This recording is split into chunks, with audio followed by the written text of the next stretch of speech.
ఒక 15-20 నిమిషాలు దేవుని మాటలు ధ్యానం చేద్దాం. ఎందుకనంటే మనము కొన్ని వారాల్లో కయీను గురించి నయమాను గురించి నేర్చుకున్నాం కదా. నయమాను ఒక కుష్ఠరోగి. అయితే అతడు ఎలీషా ప్రవక్త దగ్గరికి వచ్చాడు. ఎలీషా ప్రవక్త ఏం చెప్పాడు? 7 మార్లు యొర్దాను నదిలో స్నానం చేయమన్నాడు, మునగమన్నాడు, స్వస్థత కలుగుతుందని చెప్పాడు. ఫస్ట్ ఆయన కోప్పడ్డాడు, తర్వాత వెళ్ళి మునిగాడు, స్వస్థత పొందుకున్నాడు. అయితే నయమాను ఎలీషా ప్రవక్త దగ్గరికి వచ్చినప్పుడు రథముతోనూ గుర్రముతోనూ వచ్చాడు ఆయన.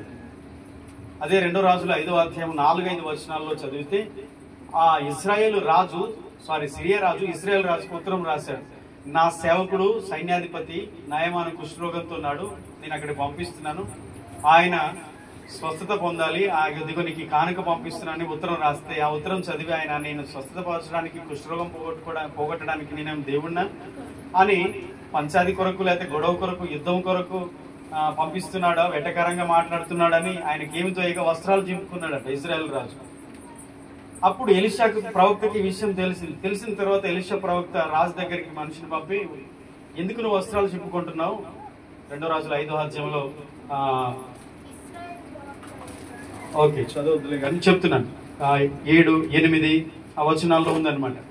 అప్పుడు ఆయన అంటాడు, నీవు ఆ నయమాన్ని పంపించు, ఇజ్రాయేలులో ప్రవక్త ఉన్నాడని తెలియజేయబడాలి. అంత మాత్రమే కాదు, ఇజ్రాయేలు దేవుడు సజీవుడైన దేవుడు అనేది తెలియజేయబడాలి. దాని కొరకు ఆయన పంపించమంటాడు. తర్వాత 9వ వచనంకి ఒకసారి నయమాను ఇజ్రాయేలు దేశంలో ఉన్న ప్రవక్త దగ్గరికి వస్తాడు. ఎలీషా ఇంటి ముందు వచ్చి నిలబడతాడు. నిలబడినప్పుడు నయమాన్ని ఎలీషా వెళ్ళి చేయి పెట్టి బాగు చేయడు, స్వస్థపరచడు. నువ్వు వెళ్ళి యొర్దాను నదిలో 7 మార్లు మునగమంటాడు. అప్పుడు ఆయన కోపం వస్తుంది. కోపం తెచ్చుకొని రౌద్రుడై వెళ్ళిపోవాలనుకుంటాడు. ఇదంతా చెప్పిన విషయాలు కాబట్టి నేను స్పీడ్గా చెప్పేస్తున్నాను. తర్వాత మరలా తన పనివాడి మాట విని కొంచెం కోపం తగ్గించుకొని వెళ్ళి 7 మార్లు యొర్దాను నదిలో మునిగి స్వస్థత పొందుకున్నాడు. 14వ వచనంలో చదువుకున్నాం మనం కదా, 5:14. అతడు వెళ్ళి దైవజనుడు చెప్పినట్టు చేయగా అతని కుష్ఠరోగం పోయింది. 7 మార్లు మునగగా పసుపుల దేహం వల్ల స్వస్థత వచ్చింది. తర్వాత 16, 17 వచనాలు కూడా ఆయన సాక్ష్యం ఇస్తాడు. 15వ వచనంలో అంటాడు, ఇజ్రాయేల్ దేవుడు తప్ప లోకములకి ఏ దేవుడు లేడు అంటాడు. 17వ వచనంలోకి వచ్చేసరికి నేను యెహోవాకు తప్ప మరి ఏ ఇతర దేవతలకైనా బలినైనను నైవేద్యంలోను ఏ బలిని కూడా నేను అర్పింపను అంటాడు. ఒక అన్యుడు అంతకుముందు ఆయన చేసిన పూజ ఏ దేవత అంటే రిమ్మోను అనేటువంటి గుడి. 18వ వచనం కింది భాగంలో ఉంటుంది.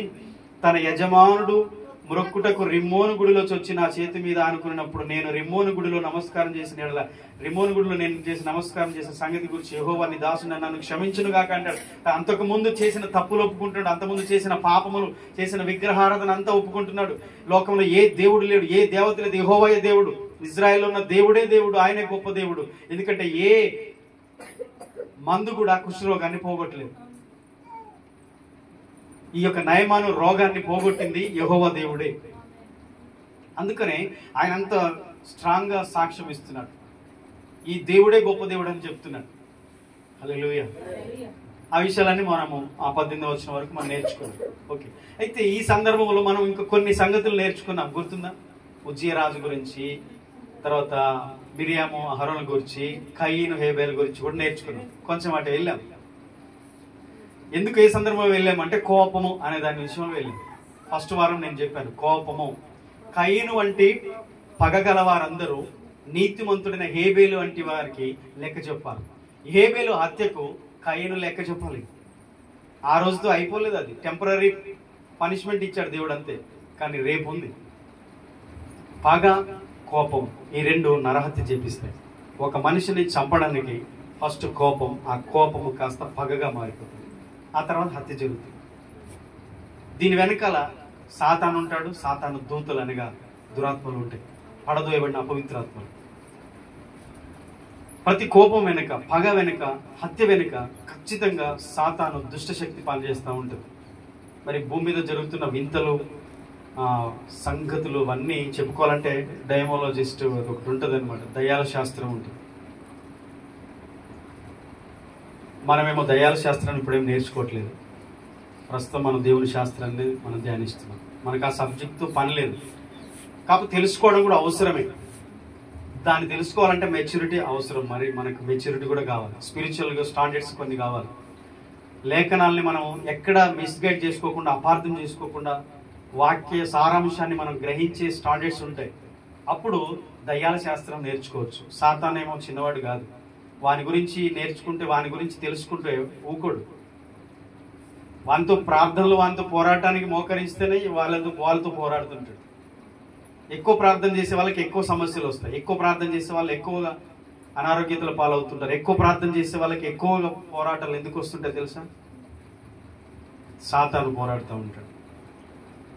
సరే, దీని వెనకాల సాతాను పనిచేస్తున్నాడు. కోపం వెనుక, పగ వెనుక. దీని గురించి మనం కోపం అనే సబ్జెక్టు, దాని గురించి కూడా తర్వాత నేర్చుకుందాం. సరే, ఈరోజు దేవుడు చెప్పిన 2 విషయాల్లో, హేబేలు గురించి, కయీను గురించి చెప్పిన 2 విషయాల్లో ఈరోజు ఒక కోణంలో మనం నేర్చుకుంటున్నాం. కోపము, పగ, ఆ విషయాలు మనం ఇప్పుడు నేర్చుకోవట్లేదు. కానీ హేబేలు, ఒకసారి ఆదికాండం 4వ అధ్యాయం చూడండి. హేబేలు, కయీను గురించి. ఓకే, మనం అపొస్తల కార్యంలోనికి వెళ్ళాలి. కాకపోతే ఇది కంప్లీట్ చేద్దాం. ఇది ఒక వారం. 4వ అధ్యాయము 4వ వచనం ఒకసారి చదవండి.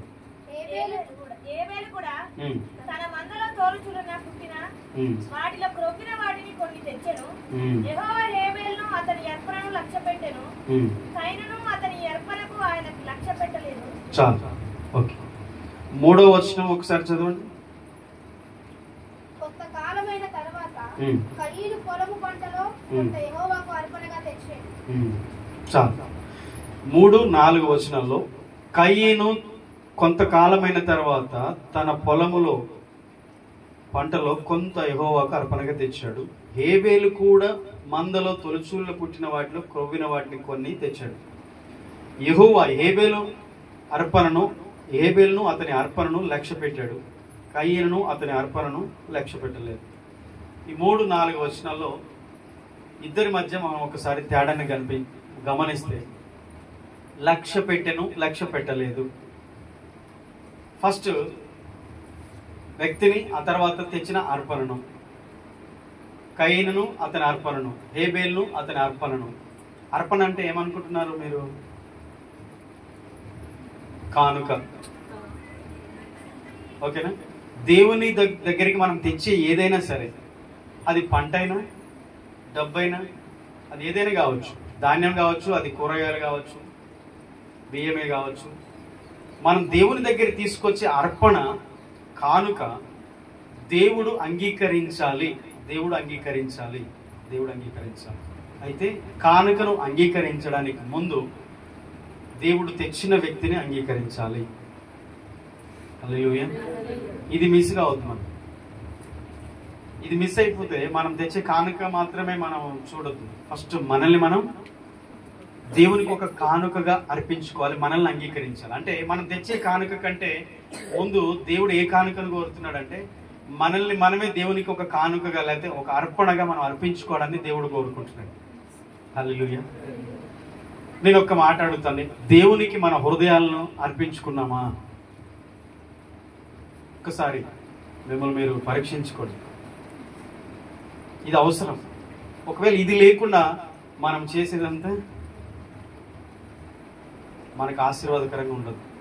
ఫస్ట్ ఒక వ్యక్తి దేవుని దగ్గరికి వచ్చినప్పుడు తనను తాను దేవునికి అర్పించుకోకుండా, మొదటిగా తన జీవితాన్ని లేక తన హృదయాన్ని దేవునికి అర్పించుకోకుండా, దేవుని నామములో మనం చేసే అర్పణ అంటే, ఇప్పుడు స్తుతి, యాగం, స్తుతులు కూడా అర్పణే. హల్లెలూయా, స్తోత్రం అని దేవుని స్తుతిస్తూ ఉంటాం, దేవుని ఆరాధిస్తాం, దేవుని గణపరుస్తాం. ఒక స్తుతులు అర్పిస్తున్నాం కదా, దేవునికి స్తుతులు అర్పిస్తాము, కానుకలు అర్పిస్తాము. ఈ అర్పణలన్నిటికంటే ఫస్ట్ మనల్ని మనం ఆయనకు అర్పించుకోవాలి. లేఖనాన్ని మనం క్షుణ్ణంగా పరిశీలన చేస్తే, ఆ పదాన్ని దాటిపోకుండా అక్కడ రాయబడిన మాటను మనం స్పష్టంగా చదివితే అక్కడ స్పష్టంగా ఉంది. చూడండి, యెహోవా హేబేలును అతని అర్పణను లక్ష్యపెట్టెను. హేబేలును అతని అర్పణను. హేబేలు విడిచిపెట్టాడు దేవుడు? అర్పణ పట్టుకున్నాడా? నువ్వు ఎట్లుంటే ఏంది సార్, నాకు కానుకిస్తే చాలు. నేనైతే ఎప్పుడు అలా అనుకోను. నేను రెండూ కోరుకుంటే, అంటే దేవునికి కానుక ఇవ్వాలి, దానికంటే ముందు నీవే దేవునికి ఒక కానుకగా మారాలి, నీవే దేవునికి ఒక అర్పణగా మారాలి, నీ జీవితమే దేవునికి అర్పితం అవ్వాలి. మరి అంత ఈజీనా? బలిపీఠం మీద ఒక పశువును లేకపోతే ఒక మేకను, గొర్రెను, ఒక పక్షిను తీసుకొచ్చి ఇజ్రాయెల్ పాపముల ప్రాయశ్చిత్తము కొరకు యాజకుని దగ్గరికి ఇజ్రాయెల్ ప్రజలు ఒక బలి పశువును లేకపోతే ఒక పక్షిని, జంతువుని తీసుకొచ్చినప్పుడు, ఒక పావురమును పక్షిను ఆయన తీసుకెళ్ళి ఏం చేస్తాడు తెలుసా? బలిపీఠం మీద పెడతాడు. బలిపీఠం కింద ఇప్పుడు నిప్పులు ఉంటాయి, మండుతూనే ఉంటుంది. దాని మీద పెట్టినప్పుడు అది బలి అర్పణగా మారి అది కాలుతున్నప్పుడు దాని యొక్క సువాసన యెహోవాకు ఇంపైన సువాసనగా మారుతుంది. ఇప్పుడు ఎంతమంది జీవితాలు బలిపీఠం మీద పెట్టబడ్డాయి? ఎంతమంది దేవునికి అర్పణగా అర్పించుకున్నారు? ఆ స్థాయికి ఎదగాలి మనం. ఆమేన్. నేను ఎప్పుడు కోరుకుంటున్నాను, మనము దేవుని స్తుతించాలి. అయితే కేవలం నోటితోనేనా?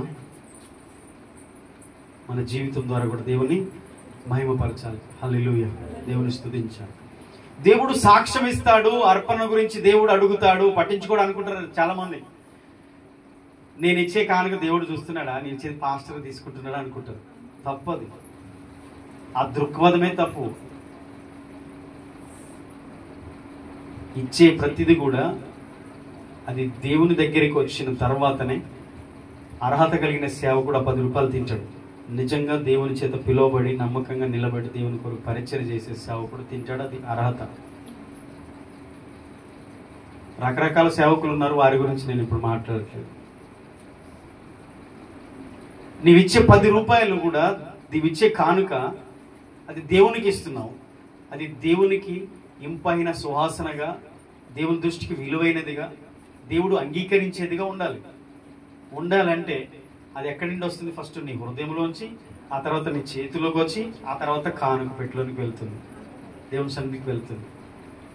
అది రావడానికి ముందు వచ్చే వ్యక్తి హృదయాన్ని దేవుడు చూస్తాడు, అతని చేతులు చూస్తాడు, అతని హృదయాన్ని చూస్తాడు, ఇచ్చిన కానుకను తర్వాత చూస్తాడు. లాస్ట్ ఇచ్చే వ్యక్తి ఎలా ఉన్నాడు, ఇచ్చిన వ్యక్తి హృదయం ఎలాగుంది, అతని చేతులు ఎలాగున్నాయి, నిర్దోషంగా ఉన్నాయి చేతులు?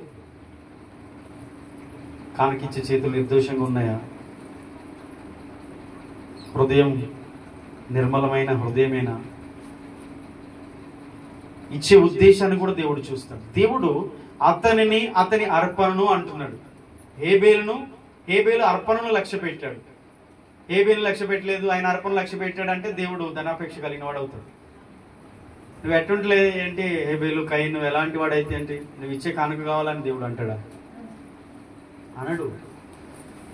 దేవుడు అర్పణను అడుగుతాడు, దేవుడు అర్పణను కోరుతాడు, అర్పణల గురించి దేవుడు మాట్లాడతాడు, అందరికీ చెప్తాడు, పబ్లిసిటీ చేస్తాడు దేవుడు ఇచ్చిన కానుకల గురించి.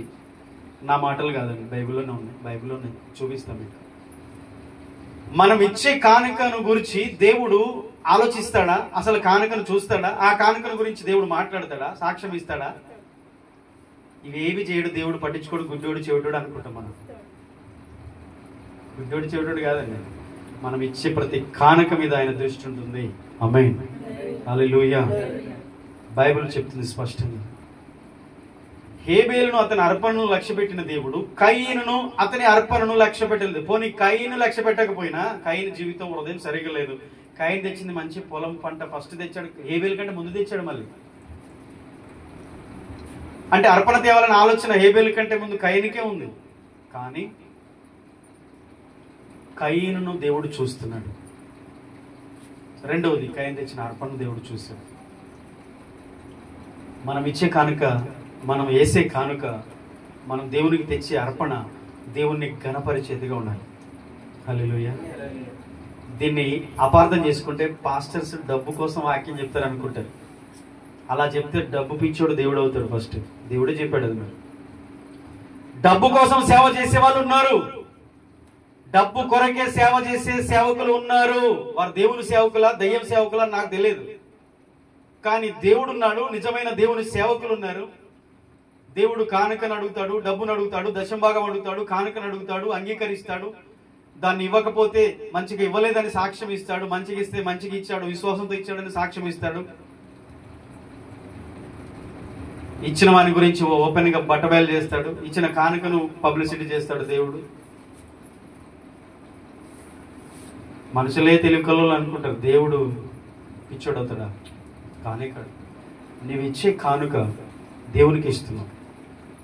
దాన్ని దేవుడు ఆయన లెక్కలో నేను చూస్తున్నాడు. నువ్వు దేవునికి ఎంత ఇచ్చావు, ఎప్పుడు ఇచ్చావు, ఎందుకు ఇచ్చావు, ఎలా ఇచ్చావు, దేని కొరకు ఇస్తున్నావు, ఏ ఉద్దేశంతో ఇస్తున్నావు, ఎప్పుడు ఎంత దేవునికి ఇచ్చావు, ప్రతిదీ కూడా దేవుని దగ్గర లేకుంటుంది. ప్రతి సండే కానుక నా దగ్గర కూడా లెక్క ఉంది.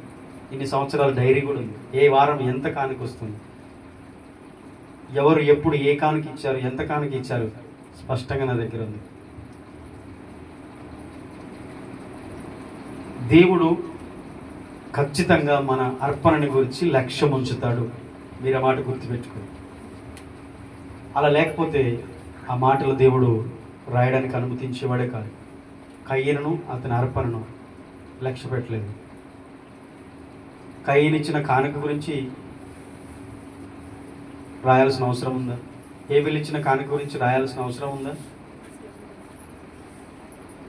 అవసరం లేకపోతే బైబిల్ ఎందుకుంటాయి మాటలు? ఎవరిచ్చారు, ఎందుకు ఇచ్చారు? హల్లెలూయా. ఆయన ఒకసారి దేవుడు తన గురించి ఒకసారి మీరు చూడండి, మలాకి గ్రంథం చాలా ఇన్సల్ట్గా ఫీల్ అవుతున్నాడు దేవుడు. ఆయన ఎప్పుడు వెక్కిరింతల పాలు కాడు. ఆయన మనిషి అనుకుంటాడు, తెలియక మనము అనుకుంటామేమో, కానీ దేవుడు అలా కాదు. మలాకి 1:14 మీరు చదవండి. తన గురించి తాను చెప్పుకోవాల్సిన పరిస్థితి వచ్చింది. దేవుడు అంటున్నాడు, తన గురించి చెప్పుకుంటున్నాడు. వేరే వాళ్ళు ఎవరు చెప్పట్లేదు. ఆయన ఏమంటున్నాడు అంటే,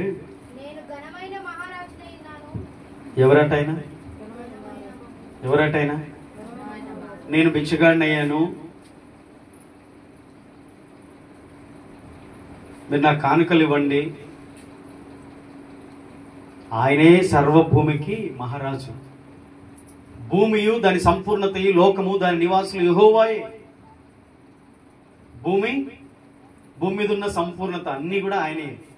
లోకము దాని నివాసములు ఆయనవే. 1000 కొండల మీది పశువులన్నీ కూడా ఆయనే. కీర్తనకారుడు వర్ణిస్తూ ఉంటాడు. నేను ఘనమైన మహారాజునై ఉన్నాను, అన్యజనులలో నా నామము భయంకరమైనదిగా ఎంచబడుచున్నది. ఈ విషయం దేవుని బిడ్డలు, ఇశ్రాయేలు ప్రజలు తెలుసుకోలేదు. అందుకని వారి కొరకు మలాకి ప్రవక్త ద్వారా దేవుడు చెప్పాల్సిన పరిస్థితి వచ్చింది. నేను ఘనమైన మహారాజునై ఉన్నాను, అన్యజనులను నా నామము భయంకరమైనదిగా ఎంచబడుచున్నది అని సైన్యములకు అధిపతి యెహోవా సెలవిచ్చుచున్నాడు. కాబట్టి తన మందలో మగది ఉండగా యెహోవాకు మొక్కుబడి చేసి చెడిపోయిన దాన్ని అర్పించేవాడు, కానుకగా తెచ్చేవాడు వంచకుడు, శాపగ్రస్తుడు. నేను ఘనమైన మహారాజును, నా నామం అన్ని జనులలో భయంకరమైనదిగా ఎంచబడుతుంది.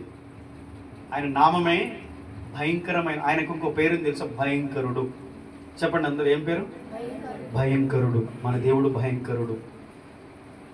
ఆయన సెలవిస్తే ఈ ప్రకృతి, విశ్వం అంతా కూడా ఆయన మాటకి గడగడ వణికిపోతాయి.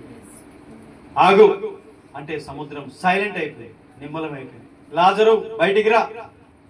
ప్రేత వస్త్రములు కట్టబడిన వాడు చనిపోయి అప్పటికి 4 రోజులు సజీవుడిగా లేచి నడుచుకుంటూ వస్తున్నాడు. ఆయన మాటకు అంత శక్తి ఉంది. ఆయన భయంకరుడు. బయటికి రా అంటే చనిపోయిన వాడు బయటికి వస్తున్నాడు. ఆగు అంటే గాలి, తుఫాను సైలెంట్ అయిపోయింది, నిశ్శబ్దం. మరి మనుషులు ఎందుకు భయపడతలేదు? ఇశ్రాయేలు ప్రజలకు అర్థం కాలేదట యెహోవా దేవుడు మలాకి ప్రవక్త ద్వారా చెప్పించాడు. ఇప్పుడు అంత గొప్ప దేవుడు అని చెప్పుకొని లాస్ట్కి వచ్చరికి ఏం చెప్తున్నాడు? అర్పణ గురించి చెప్తున్నాడు. అవసరమా? ఇప్పుడు ఇంత గొప్ప దేవుడు, భయంకరుడు, ఘనమైన మహారాజు, లాస్ట్కి వచ్చరికి ఏం చెప్తున్నాడు? అర్పణ గురించి చెప్తున్నాడు, కానుక గురించి చెప్తున్నాడు ఆయన. మనమేమో దేవుడు పిచ్చోళ్ళే, దేవునికి ఏం తెలియదు అనుకుంటాం చాలాసార్లు. నో, నువ్వు ఏది ఇస్తున్నావో, ఏ ఉద్దేశంతో ఇస్తున్నావో, ఎలాంటిది ఇస్తున్నావో, ఎలాంటిది దేవుని సన్నిధి తెస్తున్నావో తెలుసు. ఇప్పుడు అన్ని మంచిగా ఉంచుకొని పుచ్చిపోయినాయో, మురిగిపోయినాయో, వంకరపోయినా తెచ్చినావు అనుకో, దేవునికి తెలియదా? తెలియదా? ఒకసారి సిరికొండలో బీరకాయలు తెచ్చినావు, విచిత్రం. ఒక నేను దేవునికి కోడి పిల్లని మొక్కున్నా, ఎప్పటి నుంచో ఇద్దాం అనుకున్నాను, కోడిని తెచ్చి కుంటిది, అది లాస్ట్ కోసం కాలిరిగిన కోడి. ఓర్ నాయన, మంచి కోళ్ళని నమ్ముకున్నా. కొనేటోడు కూడా కొనడు కుట్టినది. నేను ఎందుకు చెప్తున్నానంటే దేవుని వాక్యంలో ఉన్నది. నేను నా సొంత కవిత్వం కాదు ఇది. ఎప్పుడు నేను కల్పన కథలు లోకంలో ముచ్చట చెప్పలేదు. మనము ఆయన పిల్లలం. ఆయన రాజు అయితే మనం ఎవరు? రాజకుమారులం, రాజు బిడ్డలం, మనం రాజు కొడుకులం, కుమార్తెలం. ఆయన లక్షణాలే రావాలి, అన్ని ఆయన బుద్ధులే రావాలి మనకి. సైతాన్ బుద్ధులు వస్తే హేబేలు ఎలాంటోడు, కయీను ఎలాంటోడు చూడండి. నేను ఏం చెప్తున్నా, రెండు క్యారెక్టర్స్. వ్యక్తిత్వం అనేది మనము దేవుని దగ్గర మనం ఎలాంటి వ్యక్తిత్వం అనేది మనం చూసుకోవాలి. ఆయన పిల్లలం మనం. ఆమేన్. దేవుడు అంత గొప్ప దేవుడు అని చెప్పుకుంటూ మందలో మగది ఉండగా చెడిపోయిన దాన్ని అర్పించేవాడు.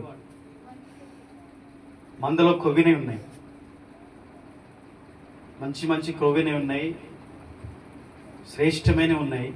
వాటన్నిటిని పక్కన పెట్టి చెడిపోయిందాన్ని, బాగలేందాన్ని, పనికిరైందాన్ని, జబ్బు వచ్చిందాన్ని, కాలిరిగిందాన్ని తీసుకొచ్చి ఇదిగో దేవునికి అర్పణ అర్పించని యాజకుని దగ్గర తీసుకొచ్చేదట ఇజ్రాయెల్. వాళ్ళ గురించి చెప్తున్నాడు. మనకెందుకు ఇప్పుడు వాళ్ళ గురించి అంటారా? యుగాంతమందున మనకు దృష్టాంతాలుగా దేవుడు ఆ సంగతులు రాంచి ఉంచాడు.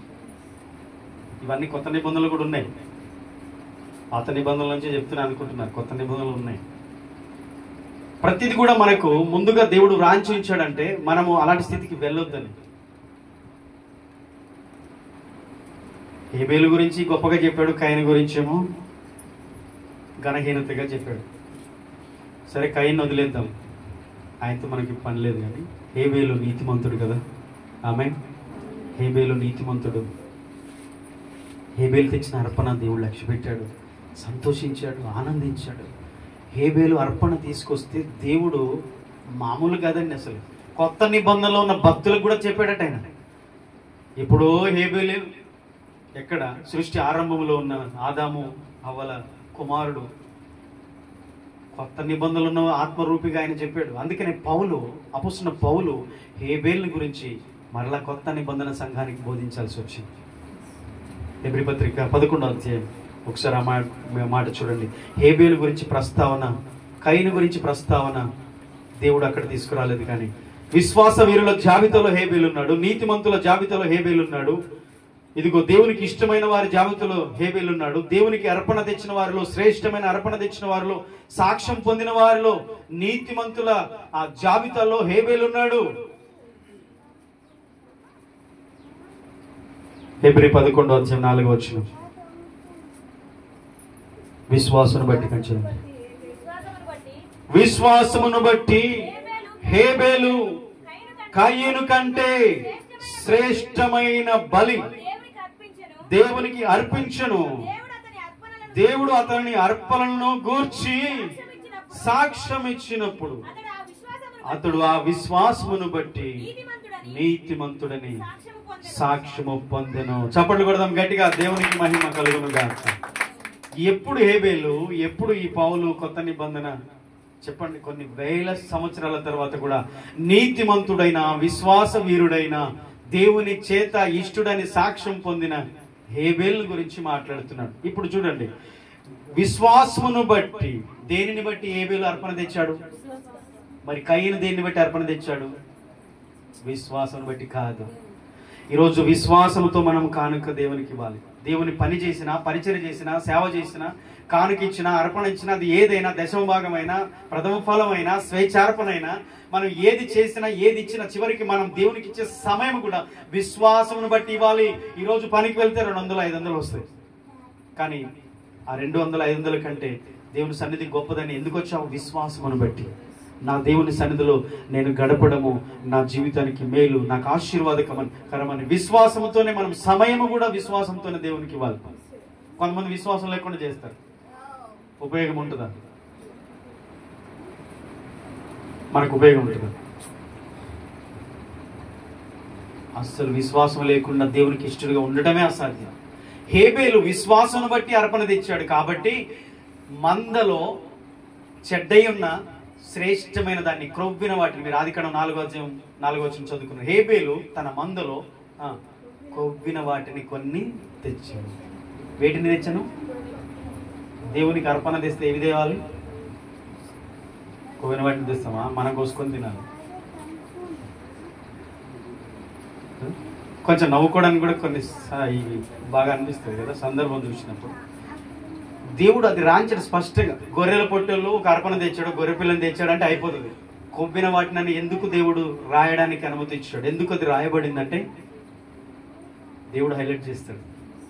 దేవునికి ఇష్టమైన జీవితాన్ని, దేవునికి ఇష్టమైన వ్యక్తిని, దేవునికి ఇష్టమైన అర్పణను, దేవునికి ఇష్టమైన కార్యాన్ని, దేవునికి ఇష్టమైన పరిచర్యను దేవుడు హైలైట్ చేస్తాడు, గొప్పగా చెప్పుకుంటాడు, ఆయన చెప్పుకుంటాడు. వారి దేవుడిని అనిపించుకోవడానికి ఆయన సిగ్గుపడడు.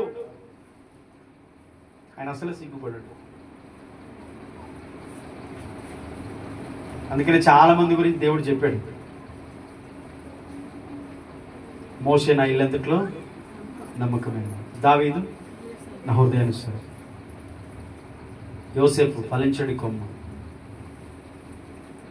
ఒక్కొక్క భక్తుని గురించి ఒక్కొక్క మాట దేవుడు. అబ్రహాము నా స్నేహితుడు, లాజరు నా స్నేహితుడు అన్నాడు. కొత్త నిబంధనలు యేసుప్రభు అంటాడు మన స్నేహితుడైన లాజరు 4 దినాలు అయింది, ఇప్పటికి మనం వెళ్ళాలి.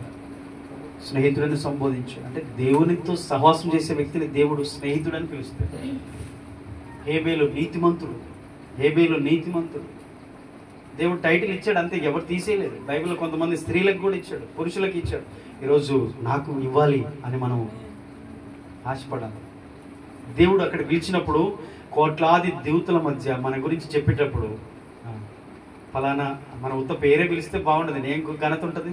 మన పేరుకి దేవుడు పెట్టిన ఒక టైటిల్ ఒకటి ఉండాలి. ఆమేన్, హల్లెలూయా. అలాంటి ఆశతో మనం ఉండాలి. ఏముందిలే, ఏం చేస్తే ఉందిలే, ఏం కానికేస్తే ఉందిలే, ఏమిస్తే ఉందిలే కాదండి. అంత సింపుల్గా తీసేయకండి. కాకపోతే మన దృష్టిలో ఇక్కడ ఈ చర్చి దృష్టిలో పెట్టుకొని, ఇక్కడ ఉన్న సేవకుని దృష్టిలో పెట్టుకొని కానికిస్తాం. రోజు సూటు బూట్ వేసుకున్నాడు పెద్ద కారులో దిగితే 10 రూపాయలు కానికిస్తారా? 100 రూపాయలు ఇస్తారా?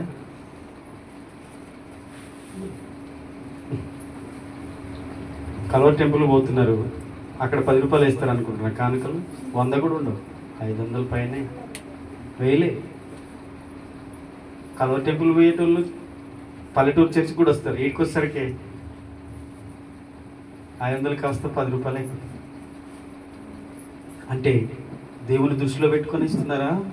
అక్కడ ఉన్న పాస్టర్ని దృష్టిలో పెట్టుకొని ఇస్తారు. మీరు మంచి వాళ్ళండి, మీ గురించి అనట్లేదు, కానీ అక్కడ వచ్చిన వాళ్ళు కొంతమంది గురించి, అక్కడ గురించి గొప్పలు ఇక్కడ చెప్తారు, కానీ ఇక్కడ ఎలగబెట్టేది ఏం లేదు. హైదరాబాద్ పోయి అక్కడ చర్చి, అక్కడ సంఘం, అక్కడ పాస్టరు, ఆడ కుర్చీలు, అక్కడ ఏసీ, ఆయన విధానం అది. ఒక్క రోజు ఒక్క వారం వచ్చి ఇక్కడ ఉండమని సేవ చేయమని పల్లెటూరులో చెప్తాను. పల్లెటూరులో ఒక వారం ఉండి ఒక సండే ఆరాధన చేసి ఒక వారం అంతా పరిచయం చేయమని.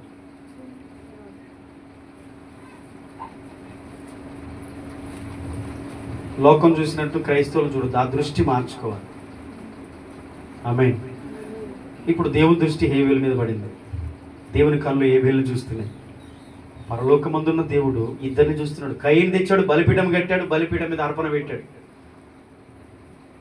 హేబేలు తీసుకొచ్చాడు, బలిపీఠం కట్టాడు, దాన్ని తెచ్చిన కొవ్విన వాటిని దాని మీద బలర్పించి అర్పణ అర్పిస్తున్నాడు. ఇద్దరిని దేవుడు చూస్తున్నాడు పరలోకం నుంచి. ఎంత మాత్రం కూడా దేవుడు కయీను అర్పణ అక్కడ అంగీకరించట్లేదు. అర్పణ కంటే ముందు కయీను హృదయాన్ని దేవుడు చూస్తున్నాడు, అసహించుకుంటున్నాడు. నువ్వొద్దు, నీ అర్పణ వద్దు. హేబేలు చూస్తున్నాడు, ఇష్టపడుతున్నాడు దేవుడు, సంతోషిస్తున్నాడు దేవుడు, ఆనందిస్తున్నాడు. హృదయం ఫస్ట్, అక్కడ హృదయాన్ని చూస్తున్నాడు దేవుడు. చాలాసార్లు చెప్పడానికి ఇష్టపడరు, కానీ అప్పుడప్పుడు ఇలాంటి మీటింగ్స్ అప్పుడే చెప్పాల్సి వస్తుంది. చెప్పినప్పుడు మీరేమైనా బాధపడుతున్నారా? సంతోషంగా ఇస్తున్నారా? దేవుని కొరకు నేను చేసేది మెప్పు నేను దేవుని వల్ల పొందాలి. ప్రతిఫలం నాకు దేవుని నుండి వస్తుంది. నేను ఇచ్చేది మనుషులకు కాదు, నేను ఇచ్చేది దేవునికి. నేను ఇచ్చేది దేవుని సేవకు, దేవుని పరిచర్య కొరకు. సంఘ సేవలో జరుగుతున్న మీటింగ్ లేకపోతే ఖర్చులు, కనీసం ఇక్కడ బ్రతుకుతున్న సేవ చేయడానికి వచ్చి ఇక్కడ సంఘంలో ఉండి బోధిస్తూ పరిచర్య చేస్తూ ఇక్కడ బ్రతుకుతున్న సేవకుని బ్రతుకు కొరకు, ఆయన భోజనం కొరకు నేను ఇస్తున్నా. సిగ్గుపడద్దు. మనము దేవుని పేరు మీద సేవకునికి ఇచ్చినా, మీటింగులకు ఇచ్చినా, పర్సనల్కి ఇచ్చినా అది ప్రతిఫలం రాకుండా పోదు. గతంలో చెప్పాను నేను హెబ్రీ పత్రికలో నుండి, మీరు చేస్తున్న ఉపచారం మరచుటకు, పరిచర్య మరచుటకు దేవుడు అన్యాసుడు కాదు కాదు కాదు. హెబ్రీ 6:10 అందరు తీయండి ఒకసారి. హెబ్రీ పత్రిక 6:10 హెబ్రీ 6:10 మీరు చేసిన కార్యమును మీరు పరిశుద్ధులకు ఉపచారము చేసి ఇంకను ఉపచారము చేయుచుండుట చేత తన నామమును బట్టి చూపిన ప్రేమను మరచుటకు దేవుడు అన్యాసుడు కాదు. మనుషులు మర్చిపోతారేమో. ఈరోజు నువ్వు 500 కానికిస్తావు, నేను తీసుకుంటాను, ప్రార్థన చేస్తాను, పరిచయలు వాడుతాను. ఒకవేళ నేను మర్చిపోవచ్చు, నువ్వు ఇచ్చింది నేను మర్చిపోవచ్చు. కానీ నువ్వు ఎవరి పేరుని ఇచ్చావు? దేవుని పేరుని బట్టి ఇచ్చావు, ఆయన నామములో ఇచ్చావు, ఆయన నామ మహిమ కొరకు, పరిచర్య కొరకు ఇచ్చావు. ఆయన మర్చిపోతాడా? నువ్వు చేసిన సేవ, నువ్వు చేసిన పరిచర్య, నువ్వు చేసిన త్యాగం, నువ్వు పడిన ప్రయాస, నువ్వు ఇచ్చిన కానుక, నువ్వు ఇచ్చినది ఏది కూడా దేవుడు మర్చిపోడని బైబిల్ చెప్తుంది, దేవుని వాక్యం చెప్తుంది, మనుషులు చెప్పట్లేదు. ఇదివరకు చూపారు ఆ ప్రేమ, ఇదివరకు చేశారు ఆ పరిచర్య, ఇంకను మీరు చేస్తున్నారు, ఇంకను మీరు చూపుతున్నారు. మీరు చూపిన ప్రేమ, మీరు చేసిన పరిచర్య, పరిశుద్ధులకు మీరు ఉపచారం చేసి ఇంకనూ ఉపచారం చేయించుండుట చేత చేశారు గతంలో, ఇప్పుడు చేస్తున్నారు, ఇంకనూ మీరు చేస్తారు. మీరు చేసిన దాన్ని మర్చుటకు దేవుడు అన్యాయస్తుడు కాదు, మనుషులు అన్యాయస్తులు కావచ్చు. అంతే కదా, లోకంలో లేదు, మనుషుల న్యాయం లేదు. కానీ దేవుడు అన్యాయస్తుడు కానే కాడు. దేవుని బిడ్డలారా, దేవుడు మనల్ని చూస్తున్నాడు. మనల్ని మాత్రమే కాదు, మనం ఇచ్చే ప్రతి రూపాయి చూస్తున్నాడు. గుర్తుపెట్టుకోండి, నేను ఇచ్చేది ఎవ్వరికీ తెలియదని మీరు అనుకోవచ్చు. తెలియాలి, నేను ఇచ్చింది అందరికీ తెలియాలని అనుకోకండి. దేవుడు ఓపెన్ చేస్తాడు ఒకరోజు. మనం అస్సలు ఆరాటపడద్దు, మనం పేరు బయటికి రావాలని అస్సలు కోరుకోవద్దు. మళ్ళీ చెప్తున్నాను, మనము అలా కోరుకుంటే మనం దేవుని మహిమను మనమే తీసేసుకున్నట్టు. నేను 1000 రూపాయలు ఇచ్చాను, 10,000 ఇచ్చాను, 1,00,000 రూపాయలు ఇచ్చాను, పరిచర్య కొరకు నేను ఇంత ఇచ్చానని మనం చెప్పుకోవడానికి అసలే మనం ఆలోచించొద్దు. దేవుడు ఓపెన్ చేస్తాడు. హల్లెలూయా. హేబేలు చెప్పుకోలేదు, హేబేలు గురించి దేవుడు చెప్తున్నాడు. చప్పట్లు కొట్టండి. హల్లెలూయా. హేబేలు చెప్పుకోలేదు, చెప్పుకోవడానికి ఇష్టపడలేదు, చూపించుకోవడానికి ఇష్టపడలేదు, కనపరుచుకోవడానికి ఇష్టపడలేదు. తన హృదయం ఏంటో, తన ఉద్దేశం ఏంటో, తన మనసు ఏంటో దేవునికి తెలుసు. హేబేలు హృదయము, హేబేలు అర్పణ కంటే ముందు హేబేలు హృదయము దేవునికి తెలుసు. కనుక హేబేలు దాచిన, దేవుడు దాయలేదు, హేబేలును బయటికి తీసుకొచ్చాడు, ఓపెన్ చేశాడు. నీతిమంతుడని హేబేలు కానుకల గురించి, అర్పణ గురించి దేవుడే సాక్ష్యం చెప్పేస్తున్నాడు పబ్లిక్ గా. కయీను మాత్రం ముందే కనపరుచుకోవాలని ట్రై చేశాడు. నో, అది దూరం అవును గాక. కొత్త నిబంధనలు యేసయ్య మరీ చెప్పాడు, మీరు ప్రార్థన చేయనప్పుడు రహస్యంగా ప్రార్థన చేయండి. మీరు ఉపవాసం ఉన్నప్పుడు అందరికి ఉపవాసం ఉన్నట్టు కనపరుచుకోకుండా మీరు జాగ్రత్త పడండి. మీరు కానుక ఇచ్చినప్పుడు అందరూ చూడాలని ఇవ్వకండి. కుడి చేయి చేసేది ఎడమ చేయికి తెలియకుండా. ఎందుకు చెప్పాడు యేసయ్య? ప్రతిఫలం పోగొట్టుకుంటారండి. నేను ఒక ఫ్యాన్ తెస్తే 3 రెక్కల మీద మా ఇంట్లో ఉన్న 3 పేరు రాయాలి. అలాంటి చర్చలు ఉన్నాయి, కానీ మనది అది కాదు. దేవునికి మహిమ కలుగును కాదు. మనం ఇచ్చింది దేవునికే తెలియాలి. ప్రతిఫలం దేవుడు ఇస్తాడు. అయితే కొన్నిసార్లు ఆగదు, దాచిన దాగదు. నువ్వు చేసిన కార్యం తెలిసిపోతూనే ఉంటుంది. దేవునికి మహిమ కలుగును కానీ అది అలా తెలిసిపోతే పర్వాలేదు, దేవునికి మహిమ తెస్తుంది. కానీ మనం ఇప్పుడు చెప్పండి, దేవుడు హేబేలు గురించి విశ్వాసం బట్టి హేబేలు బలిని అర్పించాడు. అర్పించి ఏం చేశాడు? ఏమైపోయాడు? ఆయన ఇష్టం విశ్వాసం బట్టి కయీను కంటే శ్రేష్టమైన బలి అర్పించడం ద్వారా హేబేలు పరిస్థితి ఏమైందంటే, దేవుడు అతని అర్పణల గురించి సాక్ష్యం ఇచ్చాడు అని రాయబడింది. ఆమేన్.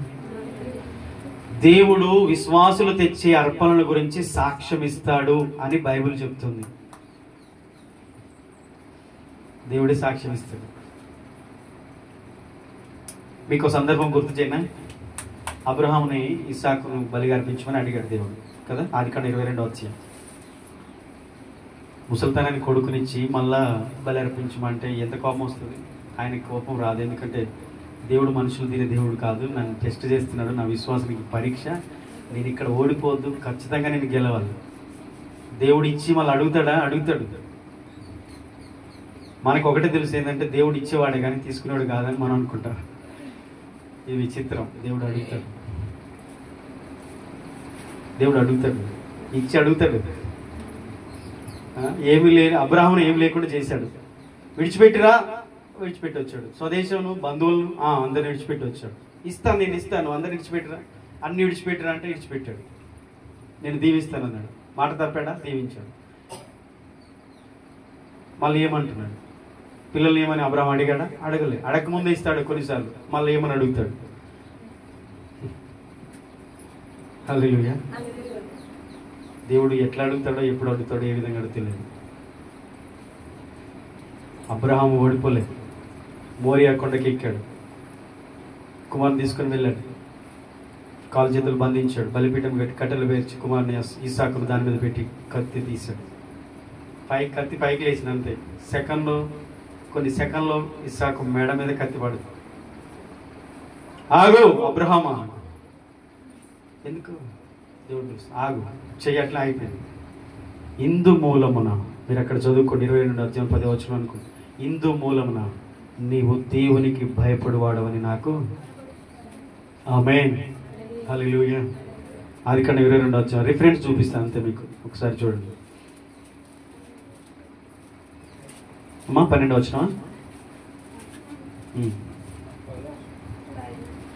అయ్యా. అప్పుడు ఆయన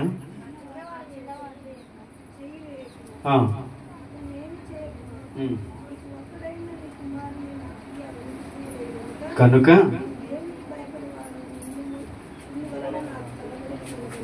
ఓకే, ఆ ఇస్సాకు ప్లేస్ లో ఇంకేదైనా పెట్టుకుంది. నీవు నాకు ఇవ్వడానికి వెనక తీయలేదు. వెనక తీసేవాడో కాదు. నువ్వు నాకు ఇవ్వడానికి నువ్వు వెనక తీసేవాడు కాదు, ఆలోచించేవాడు కాదు. 10 రూపాయల కాగితం చేతులు పట్టుకొని పిసికి పిసికి పిసికి పిసికి చెమట పట్టి కానికి ఇవ్వాలన్నా వద్దా, ఇవ్వాలన్నా వద్దా, ఇవ్వాలన్నా వద్దా, లాస్ట్కి జేబులో పెట్టుకొని. నేను అనుభవాలతో చెప్తున్నాను. ఇక్కడ కాదు. నేను విశ్వాసగా నేను 2012, 11 ఆ టైంలో ఒక 3 సంవత్సరాలు నేను పైనంపల్లి తండా ప్రాంతాల్లో పరిచర్యకి వెళ్ళాను. 2012లో లింగంపల్లి వచ్చాను. నవంబర్ 14న మీటింగ్ పెట్టి ఇక్కడ పరిచర్య ప్రారంభించాను. అంతకుముందు ఒక 4 సంవత్సరాల సేవలు పరిచయలు తిరిగాను కొంతమంది సేవకులతో కలిసి. అలా అనుభవాలు చూస్తున్నప్పుడు నిజంగా దేవుడు హృదయాన్ని చూస్తాడు, పై రూపాన్ని చూస్తాడని అందరూ అనుకుంటారు. కానీ లోపల ఏం జరుగుతుందో దేవుడు క్షుణ్ణంగా చూస్తాడు. అబ్రాహాము మనసు ఏంటో దేవునికి తెలుసు. ఇప్పుడు ఆ సందర్భం ఎందుకు చెప్పానంటే, నువ్వు ఇయ్యడానికి వెనక తీయలేదు కనుక నువ్వు దేవునికి భయపడేవాడు. ఎప్పుడు దేవునికి భయపడే వాళ్ళు అవుతారు? హల్లెలూయా. ఇప్పుడు ఏమి ఇవ్వాలి మరి అనుకుంటారా? దేవుడు ఏ సమయంలో ఏది నీతో మాట్లాడతాడో అది ఇవ్వడానికి వెనకాడుతాడు. సమయం ఇవ్వని దేవుడు అడుగుతాడు. బిడ్డ, నువ్వు నాకు అస్సలు సమయం ఇస్తలేదు. ఎన్నో ఆదివారాలు నువ్వే తీసేసుకుంటున్నావు, నా మహిమను దొంగిలిస్తున్నావు. సమయాన్ని ఆదివారం చర్చికి రావట్లేదు. పని పని పని పని.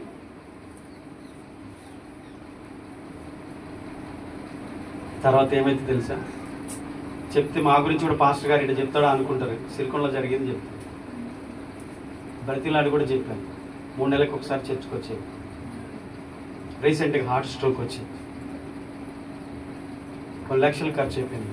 ఈరోజు పని అన్న మాట నోట లేదు. వస్తే చర్చిలో కూర్చుంటాను. ఇది ఊతపదం కాదు, ఇదేదో ఎటకారంగా చెప్పేది కాదు, ఎవరిని ఉద్దేశించి చెప్పేది కాదు, ఇది జోక్ కాదు. దేవుడు నిన్ను ప్రేమిస్తున్నాడంటే ఆయన నిన్ను శిక్షిస్తాడు. నువ్వు దేవుని బిడ్డవు, ఆయన కుమార్తె కుమారుడు, ఆయన నిన్ను ప్రేమిస్తున్నాడు. నువ్వు ఇయ్యడానికి వెనక తీయలేదు కనుక నువ్వు భయపడేవాడు. నువ్వు వెనక తీస్తున్నావంటే, లెక్క చేయకుండా ఉంటున్నావంటే దేవునికి భయపడట్లేదు అంతే. నాకు అప్పుడు ఇప్పుడు కలవదు పో, నేను వస్తే నా నెలకు ఒకసారి వస్తా చర్చికి, లేకపోతే లేదు అనొద్దు. అసలు ఆ మాటే రావద్దు. ఖచ్చితంగా సమయం వెసులుబాటు చేసుకొని నేను ఆయన ఆరాధించాలి. నేను ఆయన కుమారుడిని, ఆయన కుమార్తెను. ఆమేన్, హల్లెలూయా. దయచేసి చెప్తున్నాను, 2 చేతులు జోడించి చెప్తున్నాను. అలాంటి మాటలు మీరు నాకు బర్రె ఉంది, గొర్రె ఉంది, వాటి మీద వేయకండి. వాటి మీద పడుతుంది ఎఫెక్ట్. నువ్వు దేవునికి భయపడువాడు అని ఎప్పుడు తెలుస్తుంది తెలుసా? దేవునికి సమయం ఇచ్చినప్పుడు, దేవునికి లోబడినప్పుడు, దేవుడు చేయమన్నది చేసినప్పుడు. దేవుని భయం నీలో ఉంటే ఇక ఎవ్వరు చెప్పాల్సిన అవసరం లేదు. ఆటోమేటిక్గా దేవుని విధానంలో నువ్వు వెళ్ళిపోతావు అంతే. కొంతమందిని చూసి మనం గుర్తుపట్టవచ్చు.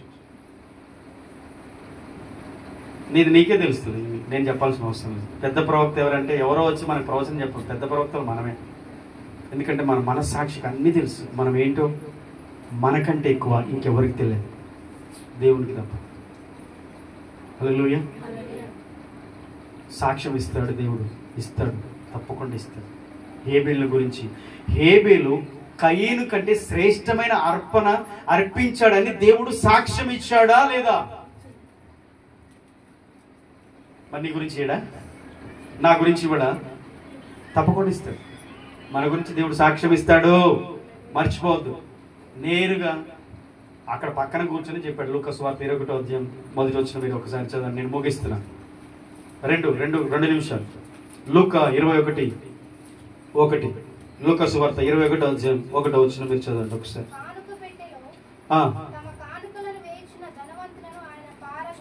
ఎవరిని చూశాను? ఆయన చూసి, ఆయన ఎవరు? యేసు ప్రభు వారు సమాజ మందిరానికి వెళ్ళాడు. సునగోగులు అంటారు ఇజ్రాయెల్ ప్రజలు, వాళ్ళ దగ్గర ఉన్నవాడి. మనమేమో చర్చ్ అంటాం, ఇప్పుడు టెంపుల్, చర్చ్, ఆలయం, మందిరం ఇది. కానీ వాళ్ళు ఏంటంటే సునగోగులు లేకపోతే సమాజ మందిరాలు. వాళ్ళు శనివారం కూడుకుంటారు యూదులు. ధర్మశాస్త్రం ప్రకారం శనివారం 7వ రోజు వాళ్ళు. అయితే ఆ రోజు ఆయన వెళ్ళాడు అక్కడికి. ప్రతి వారం వెళ్తాడు, ప్రతి విశ్రాంతి దినం ఆయన కూడా పాటించాలి. ధర్మశాస్త్రం లోపడాలి. ఆయన దేవుడైనా, దేవుని కుమారుడైనా, శరీరధారిగా ఉన్నాడు కనుక ఆయన కూడా ధర్మశాస్త్రం లోబడేవాడు. శనివారం సమాజ మందిరానికి వెళ్ళి ఆరాధన అయిపోయాక కానుకలు వేస్తారు, మనం వేస్తున్నట్టు. కానుక పెట్టి దగ్గర కూర్చున్నాడు. ఎక్కడ కూర్చున్నాడు? ఎవరు ఆయన? ఏసే. ఆయనకేం పని కానుకలతోటి? ఆయనకేం పని లేదు అనుకుంటారా? కానుకలతో దేవునికి పని లేదు, అర్పణతో పని లేదు. ఎందుకు చెప్తాడు మలాకి 1:14 హెబ్రీ 11:4 అర్పణల గురించి దేవుడు ఎందుకు మాట్లాడుతున్నాడు? కానుకల గురించి దేవుడు ఎందుకు చెప్తున్నాడు? ఆయనకేం అవసరం లేదని మనం అనుకుంటాం. పాస్టర్ ఒకవేళ దాని గురించి చెప్తే పాస్టర్ గారేమో కానుకలు పిచ్చోడు, డబ్బు పిచ్చోడు, డబ్బుల గురించి చెప్తున్నాడు, మా సొమ్మంతా లాక్కోవాలని. ఇప్పటి వరకు చెప్పండి, ఎవరు ఎన్ని వేలు ఇస్తున్నారు? ఒకరో ఇద్దరు దశభాగం ఇస్తున్నారు, అది సంవత్సరానికి ఒకసారి. నేను ఎప్పుడైనా డబ్బు గురించి మిమ్మల్ని పీడించానా? మీ రక్తం పీల్చినట్టుగా చేశానా ఎప్పుడన్నా? ఇవ్వండి, ఇస్తారా, చస్తారా అని చెప్పానా? చెప్పే సేవకులు ఉన్నారు. బైబిల్ కొన్ని ఆధారాలు కూడా ఇవ్వాలి. సేవకుడు అడగొద్దు, అడగకుండానే విశ్వాసం ఇవ్వాలి. అడిగించుకునేవాడు ఏం విశ్వాసం అవుతుంది? ఎప్పుడైనా ఇక్కడ ప్రార్థన చేయించుకోవడానికి ఆరాధన అయిపోయిన తర్వాత వచ్చి ప్రత్యేక కానుక ఎప్పుడైనా ఇచ్చారా మీ దాఖల్లో? ఎప్పుడైనా కానుకపెట్టెలు వేసేది కాదు. కానుకపెట్టెలో ఉత్సాహంగా మనం తోచినంత వేస్తాం. 10 ఉంటే 10 వేస్తాం, 5 ఉంటే 5 వేస్తాం, 100 ఉంటే 100 వేస్తాం. కానుక వేసేది వేరు, ఉత్సాహంగా, సంతోషంగా, మనోపూర్వకంగా మనం దేవునికి ఇచ్చేది అది వేరు. కానీ ప్రత్యేక కానుక, ఈ వారంలో దేవుడు నన్ను కాపాడే సాక్ష్యం చెప్పావు. సాక్ష్యం చెప్పిన తర్వాత నీ కృతజ్ఞత ఏది? దేవుడు నన్ను బాగు చేశాడు, అవును బాగు చేశాడు, నీ కృతజ్ఞత ఏది? వ్యక్తిగతంగా ఎప్పుడైనా ఒక ప్రత్యేక కానుక చేతికిచ్చి ప్రార్థన చేయండి. కానుక కొన్ని నేను అడిగానా? మరి దేవుడు అడుగుతున్నాడు. దేవుడు మనం చేసే ప్రతిదీ చూస్తాడు, దాంట్లో ఇచ్చే కానుక కూడా చూస్తాడు. గుర్తుపెట్టుకోండి, దేవుడు అన్ని చూస్తాడు. దేవుడికి అంత తెలుసు అంటాం, మరి తెలియదా దేవునికి? వాళ్ళు ఎంత వేస్తే ఉందిలే, 2 ముక్కలు అయ్యి స్టిక్కర్ వేసినవి కూడా వేసారు, అది పెట్రోల్ బంకులు కూడా పోలే. హల్లెలూయా, హల్లే చెప్తావా? దేవునికి మహిమ వస్తుంది హల్లే చెప్తే. ఆ తర్వాత అట్నే ఉన్నాయి, ఫ్రిడ్జ్ మీద అక్కడ పెట్టి ఉన్నాయి అట్లే. దేవునికి స్తోత్రం. మంచిది ఉంటగా చెడిపోయిన దాన్ని ఇస్తే వంచకుడు అవుతాడు, శాపగ్రస్తుడు అవుతామని మళ్ళీ 1:14 ఉంది. మంచి కాగితం పక్కన పెట్టి చినిగిపోయిన కాగితం కానుకేసేవనుకో, దేవుడు ఎర్రోడు అవుతాడు, పిచ్చడు అవుతాడు. సందర్భం వచ్చింది కాబట్టి ఈరోజు ఆ ప్రస్తావన నేను చెప్తున్నాను. కానుకల గురించి సాక్ష్యం దేవుడు ఇస్తాడు. ఏ సాక్ష్యం ఇచ్చాడంటే, కానుక పెట్టె దగ్గర కూర్చున్నాడు, ధనవంతులందరూ కానుకేస్తున్నారు. పార చూశాడు అనమాట, వాళ్ళు వేసే కానుక అంతా చూస్తున్నారు. వాళ్ళు ఇట్లా దాచుకొని వేసినా, కప్పు చేసినా, ఎట్లా వేసినా, ఎంత వేసారో కానుక పెట్టెలు అందులో వేసిన తర్వాత కూడా ఆయనకు తెలుస్తుంది. మనకు తెలియకపోవచ్చు, కానీ ఆయనకు తెలుసు ఎవరెంత వేశారు. ధనవంతులందరూ తమ కలిమిలో, ఒకసారి ఆ మాట చదవండి ముగిస్తాను. లోక 21. కానుక పెట్టెను. ఉమ్, తమ కానుకలను వేయించిన ధనవంతులను ఉమ్, ఆయన బార చూసెను. ఉమ్, ఒక బీద విధవరాలు ఉమ్, 2 కాసులు అందులో వేయించుండగా చూచి, ఉమ్, ఈ బీద విధవరాలు ఉమ్. అందరికంటే ఎక్కువ వేసినని మీతో నిజముగా చెప్పుచున్నాను. ఉమ్. ఎక్కువ వేసిందా మరి నిజంగా? మన లెక్కలో ఆమె ఎక్కువ వేసినట్ట? అంటే ఆమె కలిగినదంతే ఇచ్చింది. అక్కడ వాళ్ళకి ఇప్పుడు కోటీశ్వరులు ఉంటారు, 10,000 కానుకేస్తే గొప్ప ఏం కాదు, 5,000 వేస్తే గొప్ప ఏం కాదు. కానీ ఈమెకి ఏమీ లేదు, ఈమె కలిగినదే అంతే. 2 కాసులు ఉన్నాయి, ఆ 2 కాసులు కూడా తెచ్చి దేవునికి అర్పించింది. ఇప్పుడు ఎవరు ఎక్కువ వేసినట్టు? 10,000 ఎక్కువ 2 రూపాయలు ఎక్కువ? చెప్పండి. మన లెక్కలో 2 రూపాయలు ఎక్కువ, 10,000 ఎక్కువ మన లెక్కలో. కానీ దేవుని కోణంలో ఆలోచిస్తే వేసిన తర్వాత వెనకాల ఎంత ఉంది దేవుడు చూస్తాడు. దాన్ని బట్టి దేవుని లెక్కలు ఉంటాయి. అర్థమైందా? దేవుని లెక్కలు అంటే ఇక్కడ వేసేది కాదు, వేసిన ఇంకా మిగిలించుకున్నది ఎంత, నీకు ఎంత ఉంటే నువ్వు ఎంత ఇచ్చావు. కష్టంగా ఉంది కదా కొంచెం ఈ టాపిక్. ఇప్పుడు ఇందులో వేసిన తర్వాత నీ దగ్గర ఇంకెంత ఉంది, దాన్ని చూసి నువ్వు ఎక్కువ వేసావు తక్కువ వేసావు చెప్తావు. ఇలా 10,000 వేస్తే 2 రూపాయలు ఎక్కువ అంటావేంది వేసాయా అని మనకు కోపం వస్తుంది. ఆమె 2 రూపాయలు వేసింది, నేను 10,000 వేసాను, ఆమె వేసింది ఎక్కువ అంటావేంటి అని మనకు ఒకవేళ అదే మనం అయితే కోపడతాం. కానీ దేవుడు అంటాడు, నువ్వు 10,000 వేసిన తర్వాత నీ వెనకాల ఎంత ఉందో చూసి దాన్ని బట్టి చెప్తాడు. అది తక్కువే, ఈమెకి ఇంక వెనక ఏమి లేదు. అందుకనే బీదలు కూడా, మాసిదోనియ సంఘం గురించి మీకు 1 కొరింథీ 8వ అధ్యాయంలో చెప్పాను అనుకోండి. ఇప్పుడు చదవద్దు, టాపిక్ లేదు, అయిపోయింది. పౌలు ఏం చెప్తాడంటే, కొరింథీలో ఉన్న ధనవంతుల కంటే మాసిదోనియలో ఉన్న వాళ్ళు ఎక్కువ ఇచ్చారని చెప్తాడు. ఎక్కువ ఎందుకు ఇచ్చారంటే వాళ్ళు కడు బీదలైనను వారి దాతృత్వం బహు గొప్పదంటే వారు శక్తికి మించి ఇచ్చారని అక్కడ చెప్పబడింది. దేవుడు మనం చూస్తాడు, అయితే మనం చేసేది కూడా చూస్తాడు.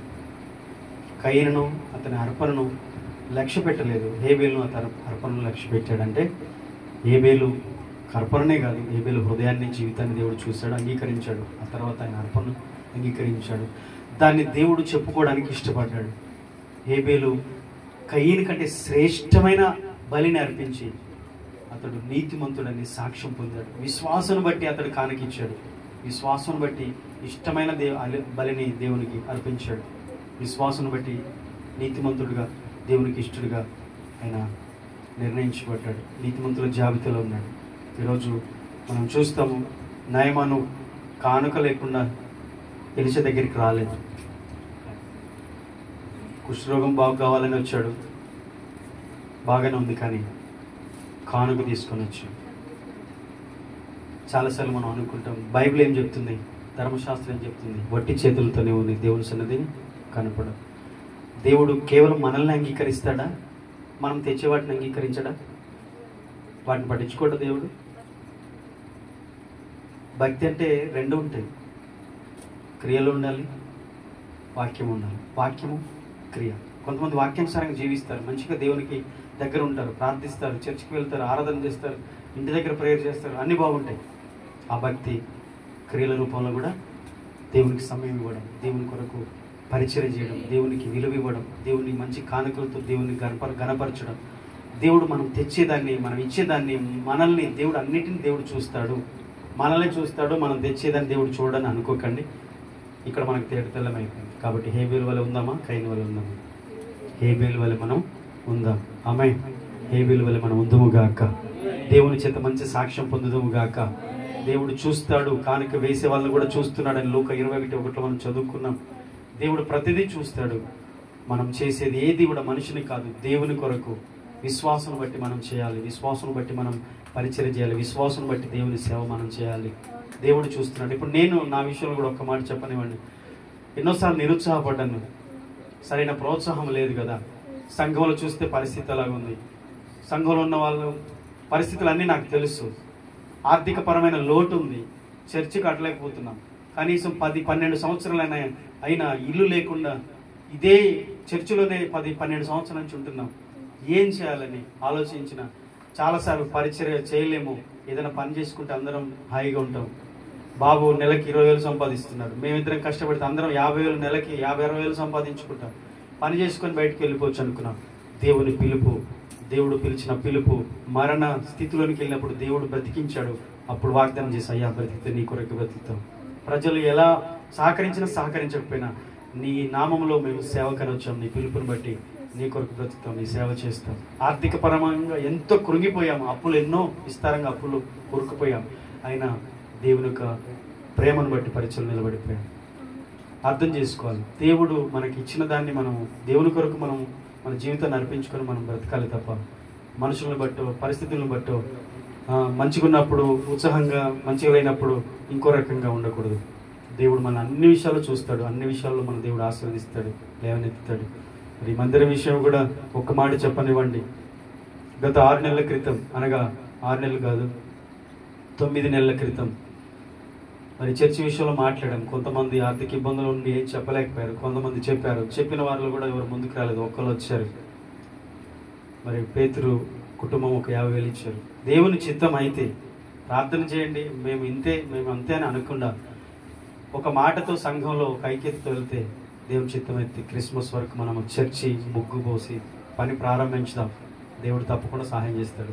ఈ విషయాన్ని కూడా మీ మనసులో పెట్టుకోండి, ప్రార్థన చేయండి. దేవుని ఘనమైన నామ మహిమ కొరకు ఘనమైన మందిరాన్ని మనం ఈ స్థలంలో ఈ ప్రాంతంలో ఉండాలి. మరి ఎవరెవరు చూస్తున్నాం, కొన్ని లక్షలు పెట్టి టెంపుల్స్ కడుతున్నారు, గుళ్ళు కడుతున్నారు. ఎప్పుడు లేని విధంగా ఇంతగా కొన్ని లక్షలు ఖర్చు పెట్టి అన్ని జనులు వారి దేవతలకు దేవుళ్ళకు వారు గుళ్ళు కడుతున్నారు, చందాలు ఇస్తున్నారు, దాతలుగా లక్షలు ఇస్తున్నారు. మరి దేవుని పిల్లలు మనం ఒక్కసారి కూడా ఆలోచన చేయకపోతే మనకు మంచిది కాదు. దేవుని ఆరాధించడానికి ఒక మంచి స్థలం ఉండాలి. నేను అనుకున్నాను, దేవుని కృపను బట్టి మరి స్థలంలో ఒక మంచి మందిరం కట్టబడాలని దర్శనం ఉంది. మనం ప్రారంభిస్తే దేవుడు దాన్ని కొనసాగిస్తాడని నేను నమ్ముతున్నాను. మీరందరూ ప్రార్థన చేయండి. రేపు జరిగే మీటింగ్ కొరకు కూడా ప్రార్థన చేయండి. దేవుడి మాటలు దీవించునుగాక. కళ్ళు మూసుకుందాం, ప్రార్థన చేద్దాం. ఒక్క నిమిషం తల్లు ఉంచుదాం. దేవా, నీ యందు భయభక్తులు